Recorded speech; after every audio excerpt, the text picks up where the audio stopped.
Rightio, this is it, first go. First go with the big wheel on the front. It's a lot taller in the front already, an inch taller I guess, right?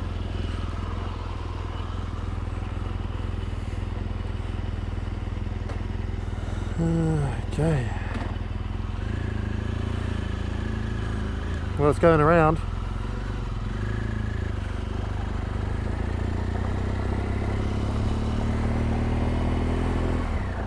Make sure the brakes work, yep. The fender's only got about 15 mil probably clearance around it, so we'll see how that goes. Feels just like a motorbike so far. It doesn't really feel a whole lot different on the road. I guess you'd notice it more if you're ripping around some mountain tar seal windy roads, which I don't really do a lot of on this bike. There's a dirt road down here, gravel road, we'll go have a play around down there. We've had a bit of rain, I wanted to go do some more sort of off-roading, but it's been a bit wet. We'll have to save that for next week maybe. But yeah, on the road it just feels like a big motorbike still. And the Pirelli, the Scorpion Rally on the 19 inch is a radial. This is a bias ply on this being a 21.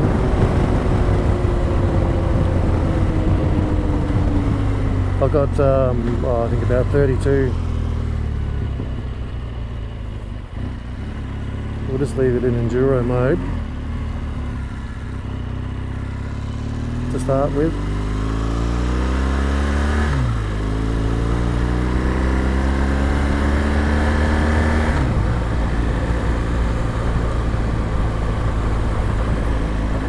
It doesn't feel like it wants to roll across all the rocks as much as what it used to.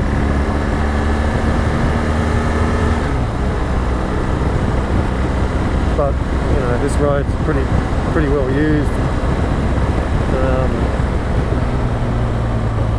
There's a bit of mud on it there, but it definitely feels a lot different. It's a bit hard to describe.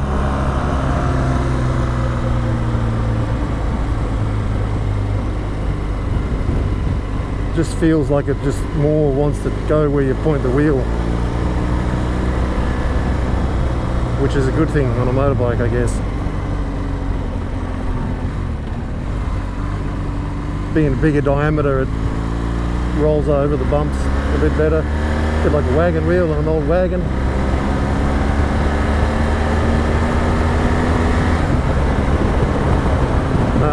Yeah, brakes work good, so that's good. It's definitely a lot easier to ride, I would say. Already I'm noticing that on just this little bit of dirt road that I've been on compared to before, where the front seemed to be very, yeah, sometimes, you know, it didn't really, I guess it understeered a lot, where you sort of turn the wheel and nothing's really happening too much, whereas this thing now, we're not really going that fast, but I can already feel that it definitely wants to track better around the corners, hold its line better. Well, I hope we're not going over there, it's raining over there, but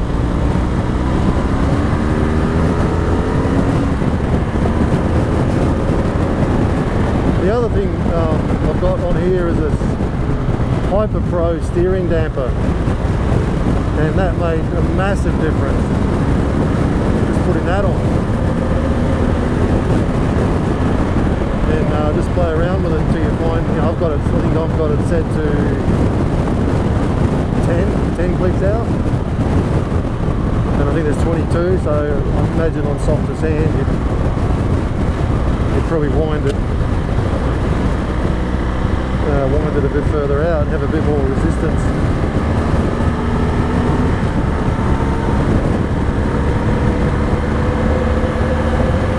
There's that noise from the tyres. Pretty hard, I suppose, to get a knobby tyre that doesn't howl. We're back on the gravel again. It's a bit dry, a bit more gravel on the road here.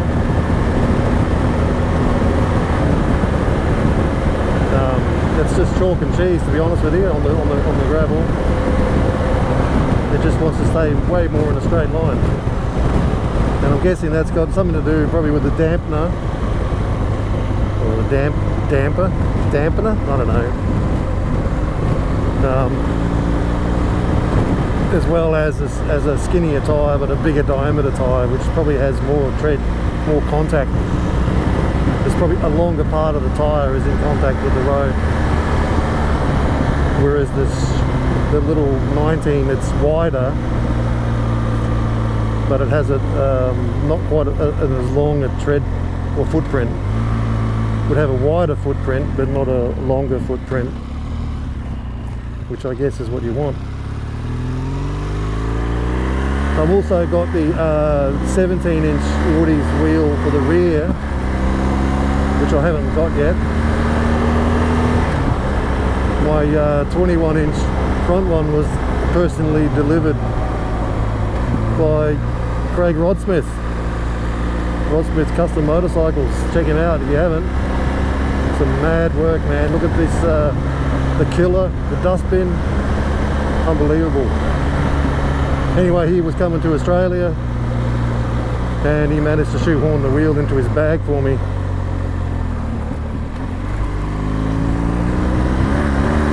Thanks again, Craig, for that. Awesome, mate. Good catching up with you too. Haven't seen you for a while, buddy.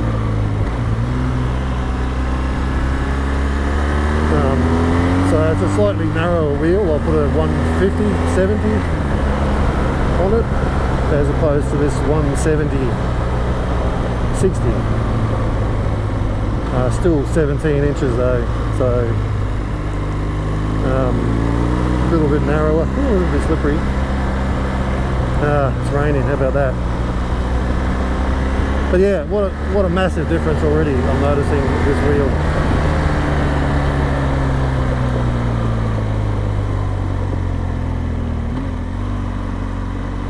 And the road's fairly well packed. Normally it's quite dry through here. I don't live down the road.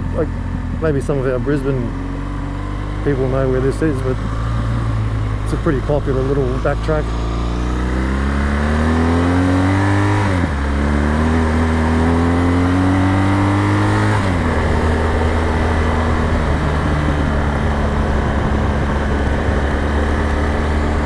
But yeah, could have done without the rain. Yeah, as before, on the other wheel I've got, you would be heading towards the side of the road there in that looser gravel, whereas this thing just seems to track through it better. I'm running about 32 psi. I don't, you know, I'll probably go a bit lower if I was just mainly going to be riding on gravel, maybe 30. And if I was out in the desert, which is where we're going, I'll probably drop it down to maybe 28, 26. I'm not on these big bikes. It's, yeah, I like to keep the pressures up a little bit.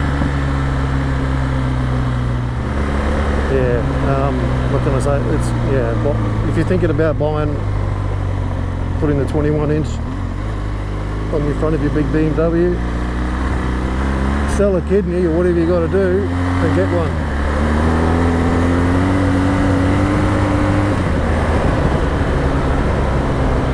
It's just so much different.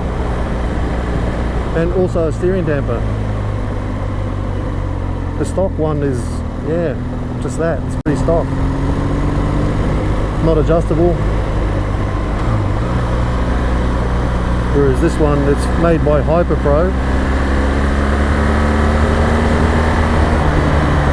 And it's fully serviceable. It's repairable.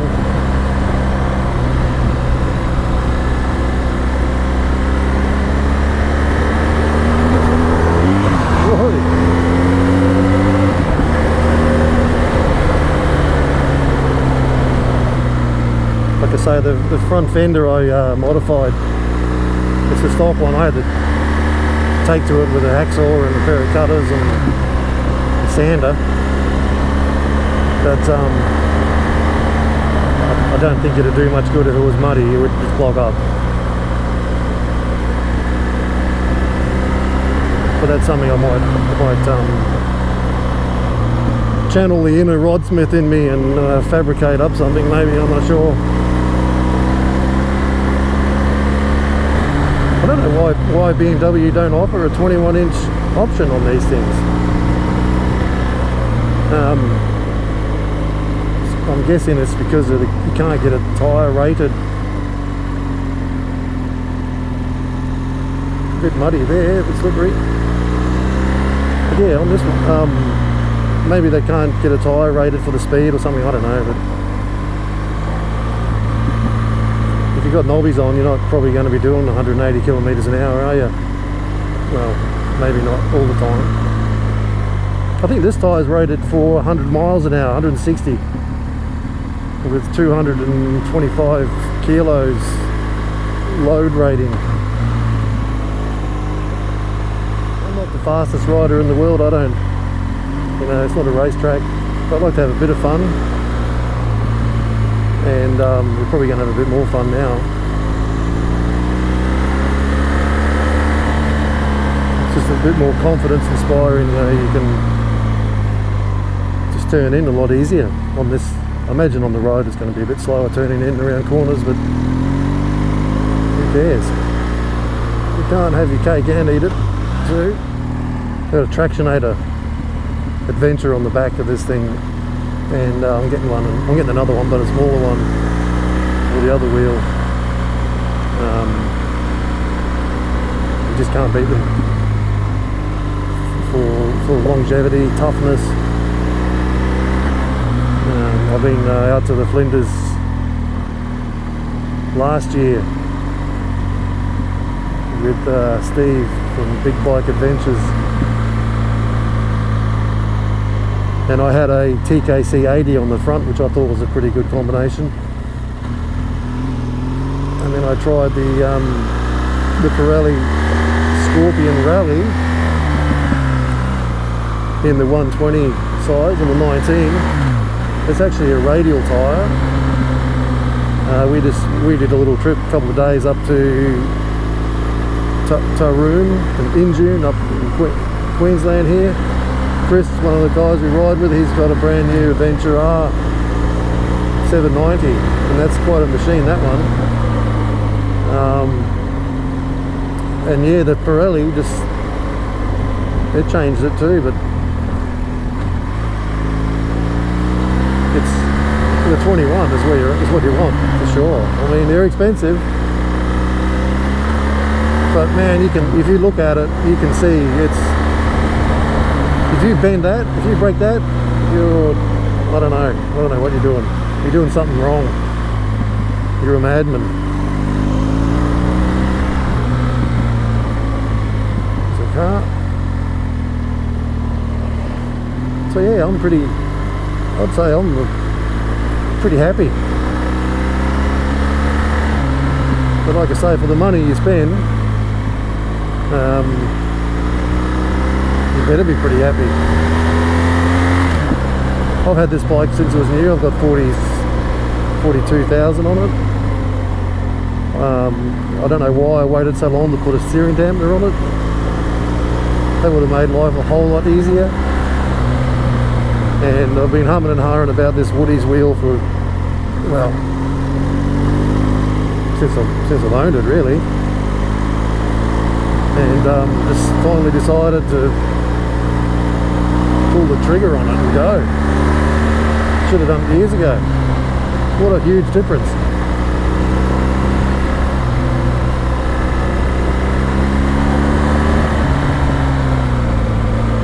Yeah, you just, I don't know. But I'm guessing that steering dampener has made a massive difference to it as well. And I will, it's just a bit wet. There's a little back road, it's quite washed out. I want to ride through and I'll see how it goes through there today. I'm not sure if the, obviously it's changed the steering geometry a little bit, being that the axle's now 25mm higher, and I don't know, I'm not a scientist, so I don't know what is going on there with that telelever system. It's kind of weird though. It is a weird sensation riding these things. You just feel really disconnected, but this this wheel seems to give you a bit more feeling, I guess. So yeah, I don't know if... See, doing that with that other wheel would have been scary.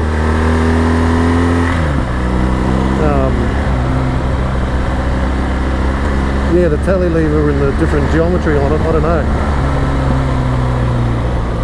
I like it.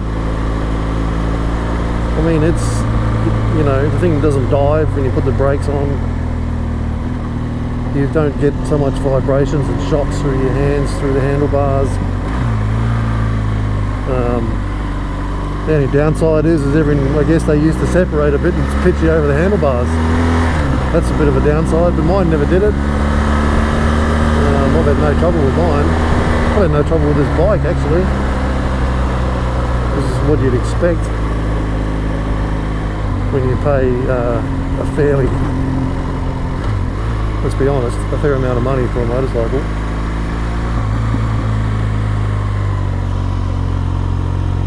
But they are, you know, there's a lot of electrics on them, a lot of software, I guess, they have to develop and pay for somehow. So just back, first ride with the big wheel. Different bike, totally different. Much more positive, and the way it handles the loose gravel and slippery stuff. Fender, yeah, I've chopped it off. You can see that obviously a bit more dirt and mud flicks up. We live in Australia, it doesn't really rain that much, right? And you can see up in there's a bit more, it's obviously come off the front there. It's just water. The tyre hasn't hit that, it can't hit that. I might end up extending this out, maybe fashion up some kind of little fender extender maybe. And that'll stop all that shit going up in there. But other than that, well, yeah, should have done it years ago. And it's going to be interesting with the back wheel,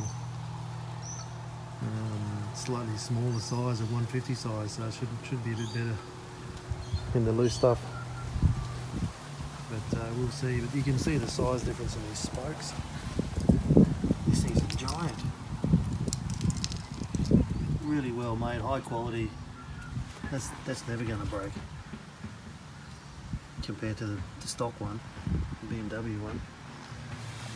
But yeah, no, very happy. So this is the front fender. Had to make a few extra holes in it. Basically that bit there, you'll see in a minute I'll show you where the splitter goes. It used to be here, but I had to move it. And underneath in here there was a little corresponding recess, and I had to sand that off because that was definitely hitting. It's pretty close, you know, it's not really a solution permanent because it's way too close, and it will, you know, if you're in mud it will definitely clog up. But it's just something I've been playing with, and just to see if I can do it. But you'll see in a minute, I'll show you on the bike what's going on here. So we'll just go and have a look.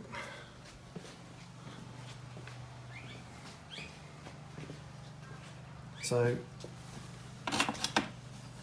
you can see this bit here. I just made a little 15mm extender. It's probably an inch long, maybe, I think it's 15mm aluminium or aluminum plate. And I just drilled a couple of holes in it. Just moved this forward and up a little bit, because it was, where are we? It was under there. You can see where it was, in there somewhere. You can see my finger. So yeah, it's really close, and then I had to cut, obviously. you know, I've cut probably that much of it, because it definitely hit at the front. Like I say, it's gonna clog up with mud, but any low fender will do that. I gotta figure it out. I only just put this wheel on today, so give me some time and I'll sort it out.